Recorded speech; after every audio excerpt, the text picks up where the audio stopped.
नमस्कार मित्रों, अनंत कथा सागर चैनल में मैं डॉक्टर आदित्य पाराशरी आपका फिर स्वागत करता हूं। पंचतंत्र की कथाओं को आगे बढ़ाते हुए तीसरे अध्याय की कथाएं चल रही हैं और अगली श्रृंखला में जो कथा है उसका शीर्षक है कि स्वार्थ सिद्धि परम लक्ष्य। अब कहानी क्या है? वरुण पर्वत के पास एक जंगल में मंदविष नाम का बूढ़ा सांप रहता था।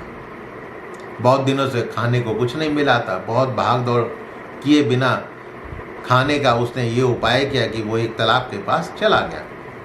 उसमें सैकड़ों मेंढक रहते थे। अब तालाब के किनारे जाकर वो बहुत उदास और विरक्त सा मुंह बनाकर बैठ गया। कुछ देर बाद मेंढक ने तालाब से निकलकर पूछा, मामा क्या बात है, आज कुछ खाते पीते नहीं हो, इतने उदास से क्यों? सांप ने उत्तर दिया, मित्र, मेरे उदास होने का विशेष कारण है, मेरे यहाँ आने का भी वही कारण है। भैया क्या कारण है? मेंढक ने पूछा। तो सांप ने एक झूठ मूठ की कहानी गढ़ ली।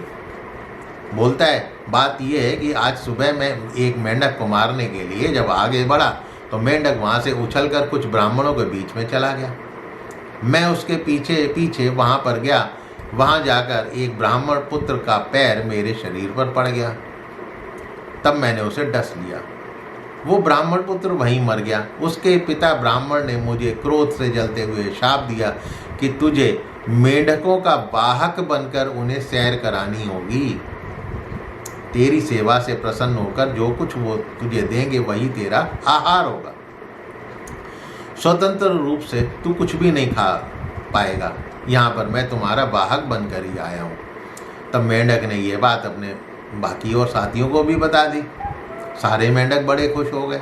उन्होंने कहा, वाह, इससे अच्छा तो विचरण करने का जो है मज़ा ही नहीं आएगा। उन्होंने अपने राजा जलपाद को भी ये वृत्तांत सुना दिया, ये घटना सुना दी। जलपाद ने अपने मंत्रियों से सलाह करके निश्चय किया कि सांप को वाहक बनाकर उसकी सेवा से लाभ उठाया जाए। अब जलपाद के साथ सभी मेंढक सांप की पीठ पर सवार हो गए। जिनको उसकी पीठ पर स्थान नहीं मिला, उन्होंने सांप के पीछे गाड़ी लगाकर उसकी सवारी की। सांप पहले तो बड़ी तेजी से दौड़ा, बाद में उसकी चाल धीमी पड़ गई। जलपाद के पूछने पर कि भाई क्या कारण है, वो कहता है कि आज भोजन ना मिलने से मेरी शक्ति हीन हो गई है, कदम नहीं उठती।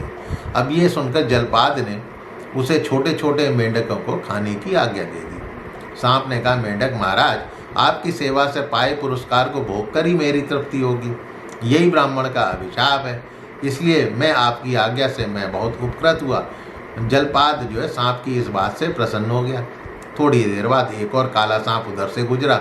उसने मेंढकों को सांप की सवारी करते देखा तो आश्चर्य हुआ।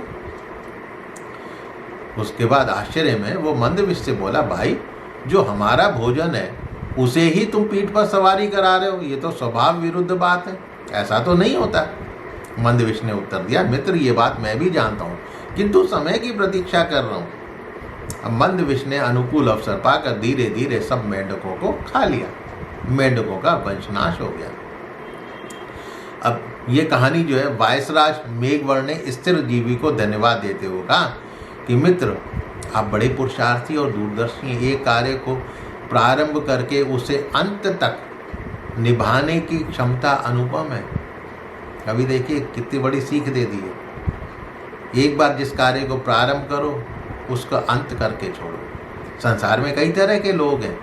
नीचतम प्रवृत्ति के वे हैं जो विघ्न भय से किसी भी कार्य का आरंभ नहीं करते। मध्यम वो हैं जो विघ्न भय से हर काम को बीच में ही छोड़ देते हैं। किंतु उत्कृष्ट उत्तम प्रकृति के वो लोग होते हैं जो सैकड़ों विघ्न के होते हुए, सैकड़ों बाधाओं के होते हुए भी आरंभ किए काम को बीच में नहीं छोड़ते। आपने मेरे शत्रुओं का समूल नाश करके बहुत उत्तम कार्य किया है। तो स्थिर जीवी ने उत्तर दिया, महाराज, मैंने अपना धर्म पालन किया, देव ने आपका साथ दिया। पुरुषार्थ बहुत बड़ी वस्तु है, किंतु दैव अनुकूल ना हो तो पुरुषार्थ भी फलित नहीं होता। आपको अपना राज्य मिल गया, किंतु स्मरण रखिए, राज्य क्षण स्थायी होते हैं। बड़े बड़े विशाल राज्य क्षणों में बनते और मिटते रहते हैं। शाम के रंगीन बादलों की तरह उनकी आभा भी क्षणजीवी होती है।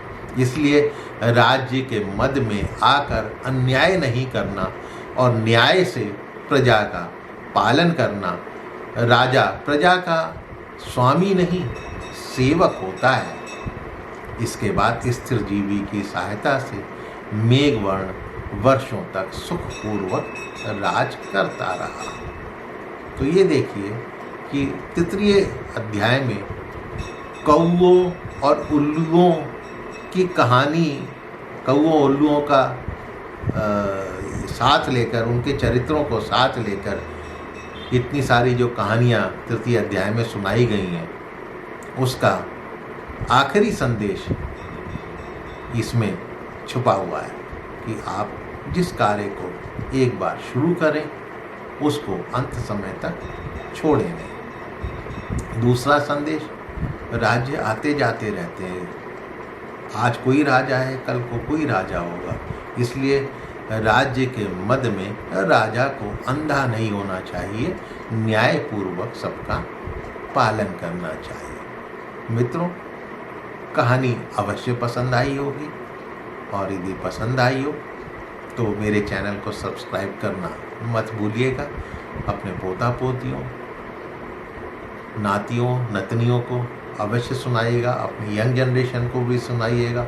और मैं चाहता हूँ कि आप ये संदेश दें, जो इन कहानियों को सुनते हैं वो अपनी अपनी लोकल भाषाओं में उसको अनुवाद करके आगे सुनाएं।